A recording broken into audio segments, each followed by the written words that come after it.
Hello, everybody, and welcome back to the Pizza Time Chronicles. We are here again. I am so excited to introduce my guest today, Donray Bennett. How are you doing today?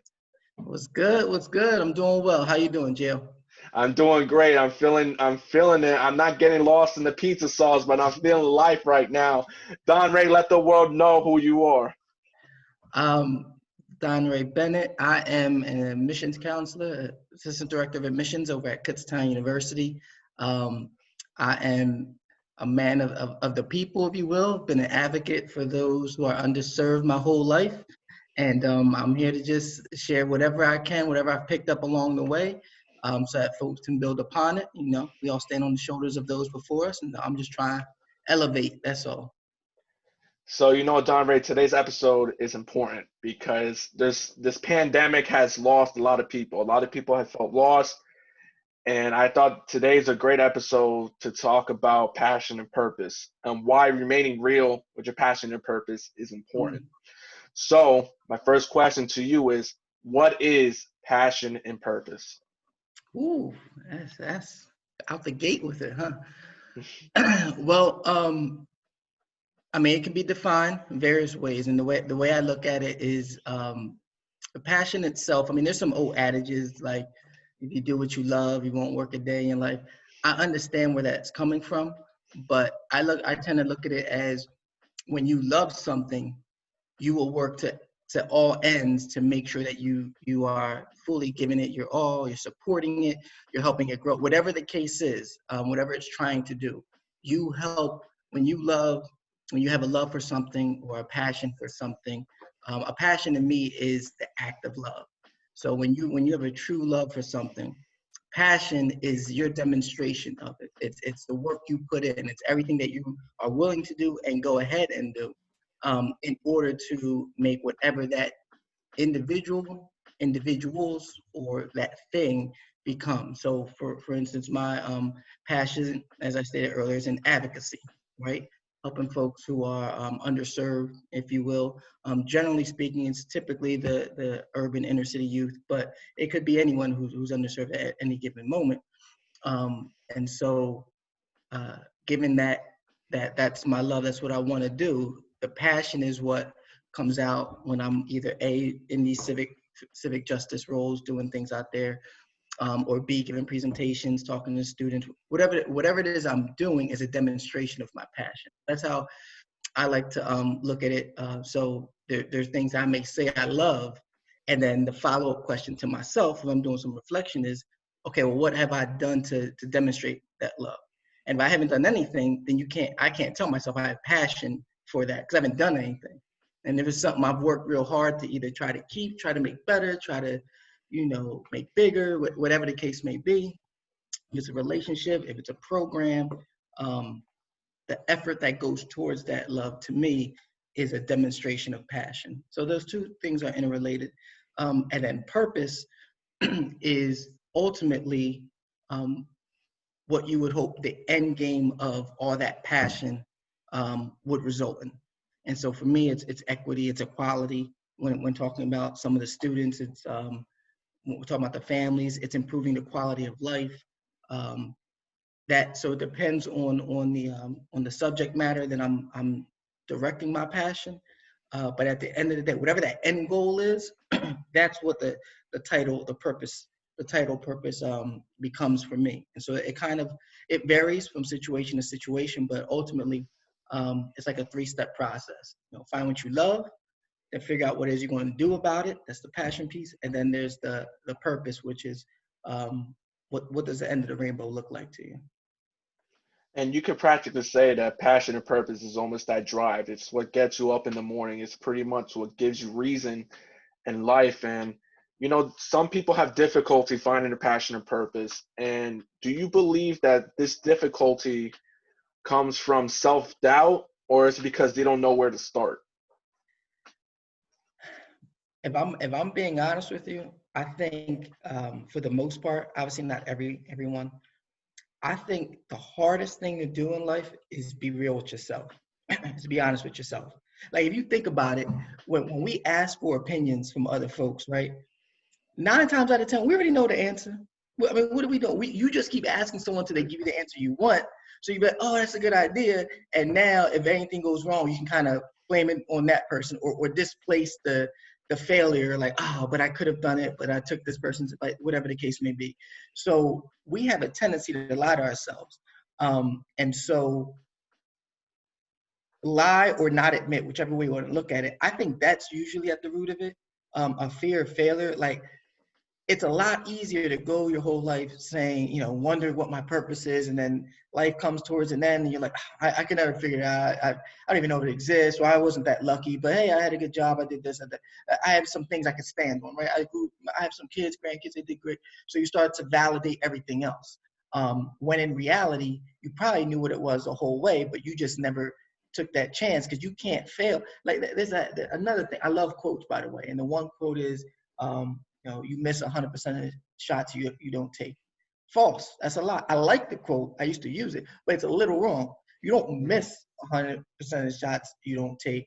You don't miss any shots at all, but you don't make, you got to flip it. You don't make 100% of the shots you don't take.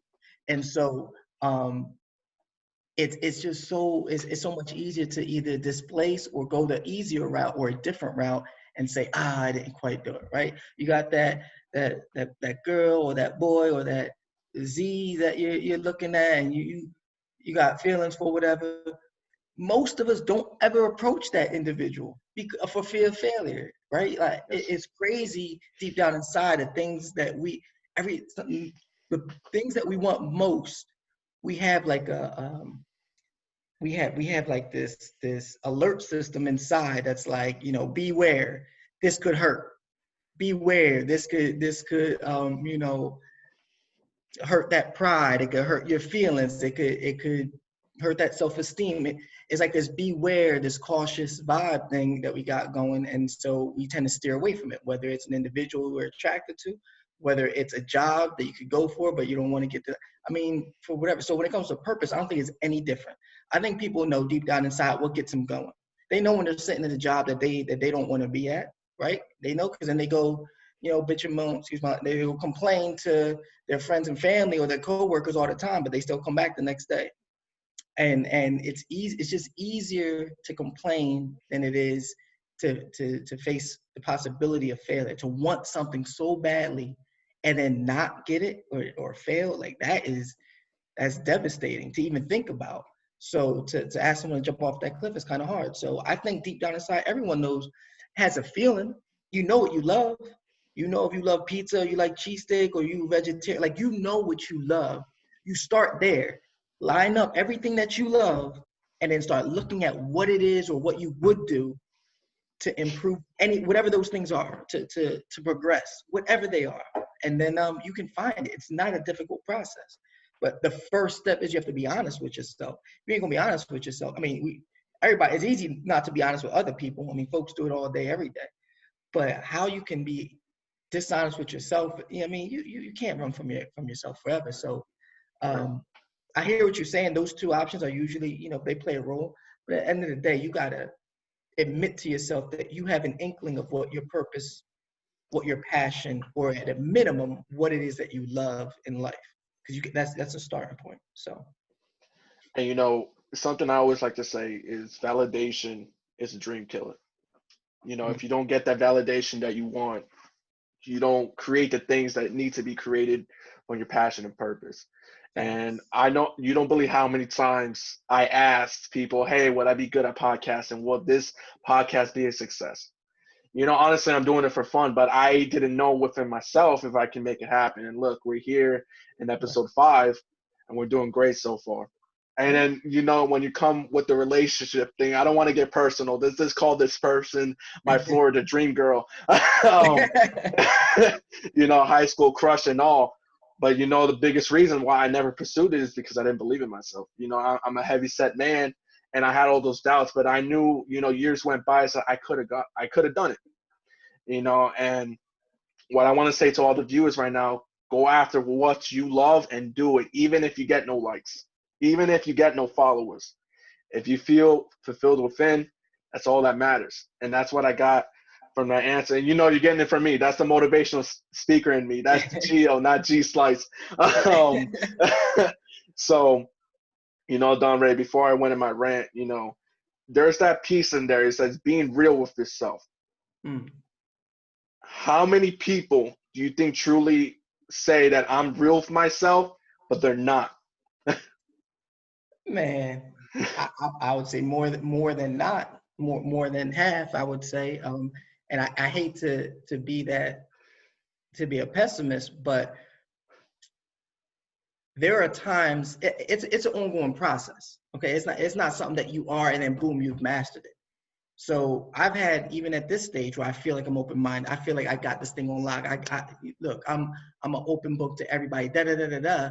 I still reach little pieces throughout my day or week or month, or there's various times where I find myself slipping right back in and hiding. You know what I mean? And not being real, if you will, with myself, let alone with other folks. So it's not something that once you get to that mountaintop, you're done.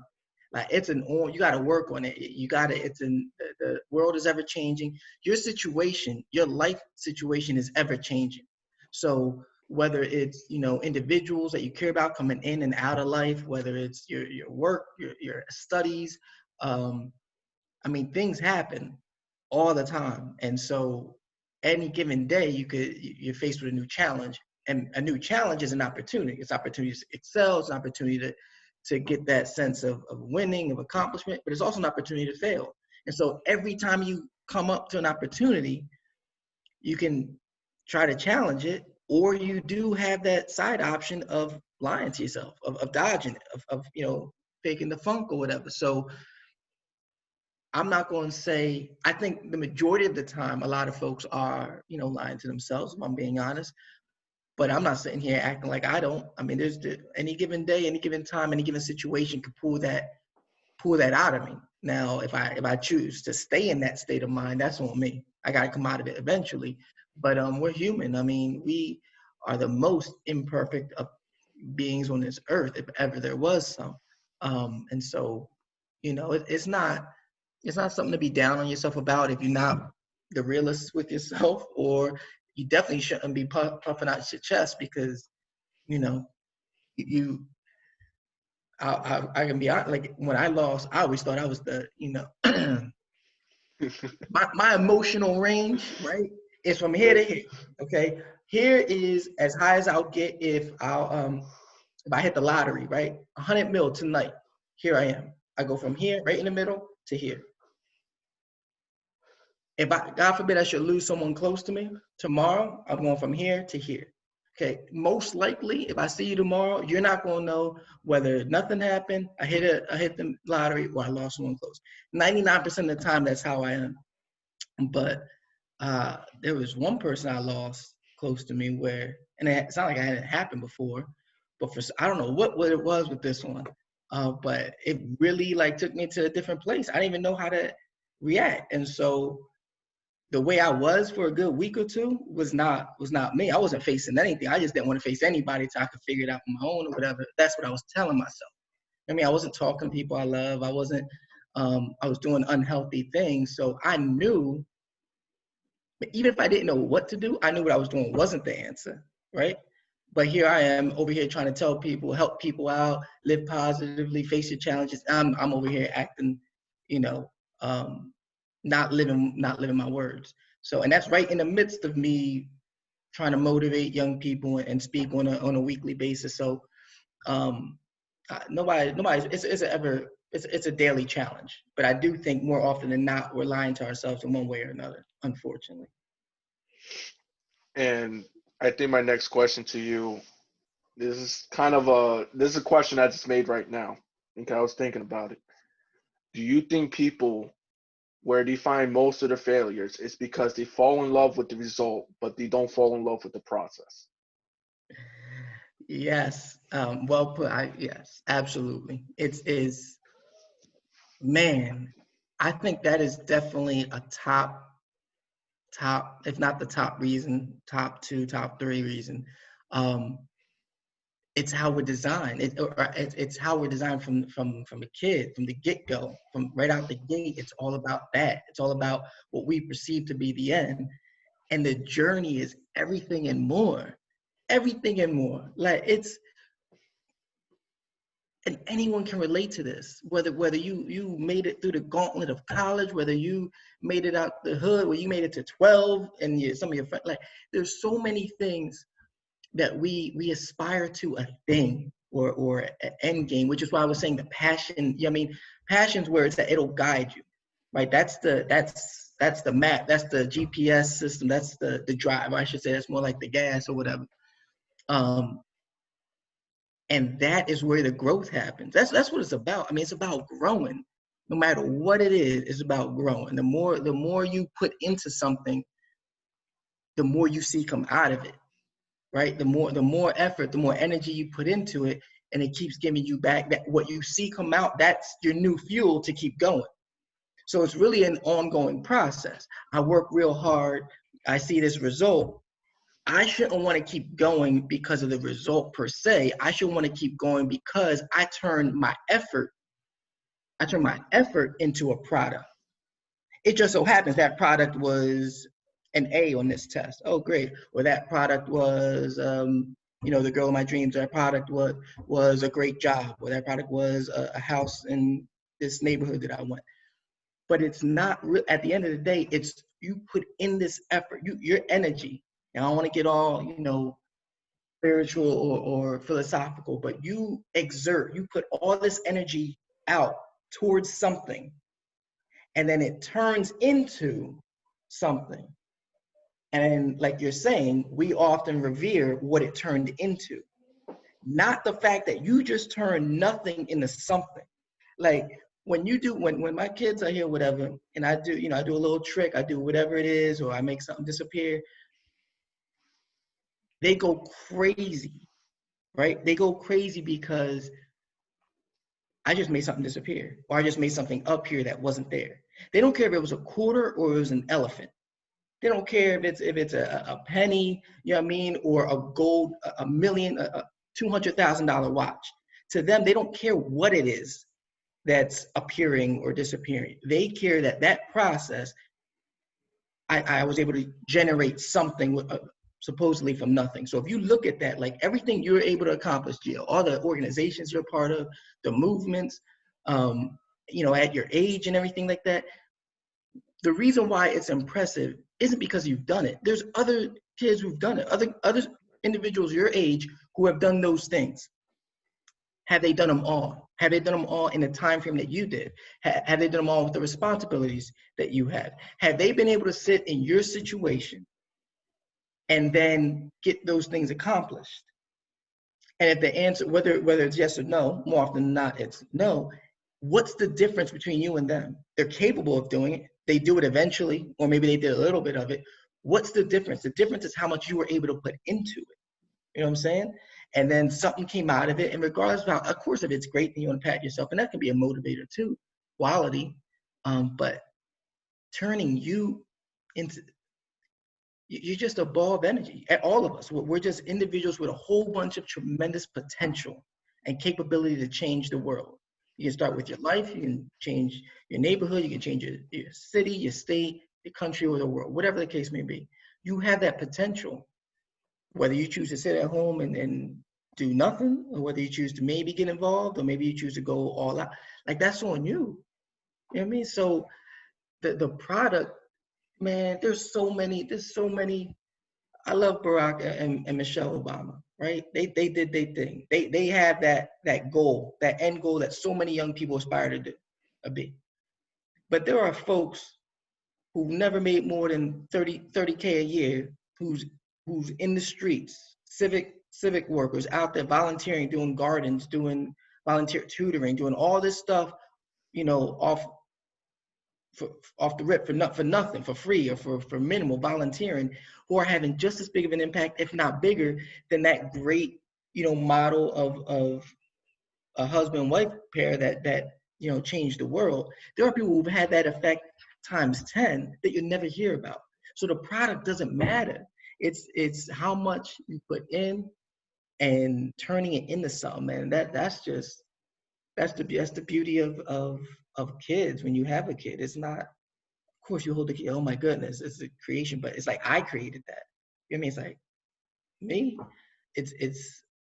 It's turning something from nothing, or turning something from you. Like you are the root of why this is happening. Only Gio could have a podcast right now that I'm on. There's nobody else. I mean, that's so special when you think about it. It's so special what you do. If this ends up being the worst episode ever, if it doesn't get, views, if I mess up, I curse, I lose my mind, whatever, all that doesn't take away from you got us to link up and discuss something that's really important. You know what I mean? Like that is so big. And it's hard because since you're young, it's all about, did you get an A on the test? What place did you come in? Oh man, come on. That's why when I was a math teacher, you didn't get any credit for the right answer. I could care less. Because if you got it by oopsies, then that means you're not going to get it again. Or if you did everything right, but you made a little mistake at the end, I'd rather take you 100 times if I had to, lay down a bet versus someone who got it lucky. I mean, the work is so much more important. So work can be imitated, can be replicated, can be improved upon. The result is just half the time you can't even control it anyway. You know what I mean? Right. So I went off with it. I know I got off a little off tangent, Listen. but it kills me. That's such an important piece that, especially the folks that I work with, that their mind gets off. It's all about the Jordans or the you know what I mean, the new iPhone and all. I'm like, what are we talking about? But I digress.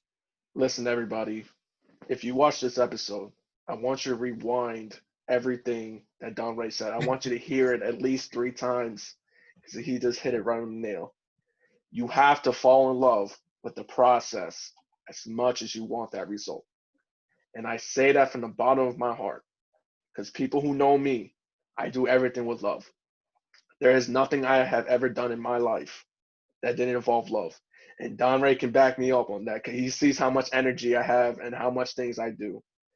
And if you do not fall in love with the process, just stop what you're doing because you're going to be in a life of sadness and you're going to be seeking that validation from everybody because you want that result so bad. You got to put in the work. There's no cutting corners when it comes to it. You have to go through that journey, that pursuit of happiness. You have to fall in love with that process. So that's just my piece. So yeah, you're right. Part of that though is when they set those goals and that end product, they do it based on other people, on other previous results. You know what I mean? It's good to research and see what constitutes quality or whatnot, but you got to compare it to yourself. If you can do better than whatever the world record is, then don't set your sights on the world record. Set it on what you got to be relative to yourself. If you do that, then you'll have no choice but to fall in love with the process because you're going to enjoy all the little things that make you better.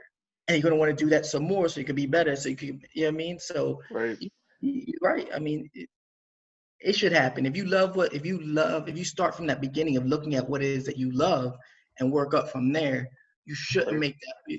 It'd be hard to make that mistake unless you lie to yourself about what it is you think you love. Exactly. It's right on the nail. This is why we create these episodes. And I really hope someone watches this to the complete end. Like, you're going to miss the biggest part if you skipped what Donray said. Like, you literally watch this episode a couple times.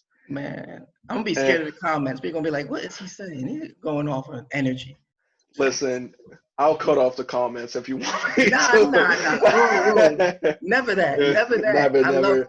I love constructive. I love feedback. Of course. You got to create dialogue. This is what this podcast was for. Of course, I know more people want to see me eat pizza, but listen, that's a health concern on my end. But Donray, I want to finish this episode with an important question. You probably know what I'm going to ask you. What is your favorite pizza, and where did you get your favorite pizza from? Your favorite pizzeria? All right. So, first of all, I'll answer the second question first, okay? I grew up in North Philly, and forever my favorite growing up was Old English on Hunting Park. Well, It's Hunting Park basically. Since then they've gone through different owners or whatever, and I've moved on. But I still love out in Norristown. There's a spot called Nona Rosa. They got a couple spots, but they got one in a couple. They're my peoples. I love it. I love their pizza. It's probably my favorite. Um, and then the type of pizza, it's crazy because I guess my go-to would be I would have to say green pepper, onion, and then and pepperoni, like that three-way combo. But this is the thing. I know it's sacrilegious to a lot of folks, but once I tasted the Hawaiian, like it took me a long time to This finally. is 2 episodes in a row. It took me so long to finally try it because I thought it was like, what are you doing? Those don't go together. You know what I mean? Hawaiian pizzas are good, man. If you put the hate to the side for a second, look, pineapple goes good on anything. It seems like. But anyway, but I'm gonna stick with green pepper, onion, green pepper, and then I'll throw in any meat really. But for the answer, for the focus of this conversation, I'll put some pep on there. Those three things, bang bang, it's a wrap.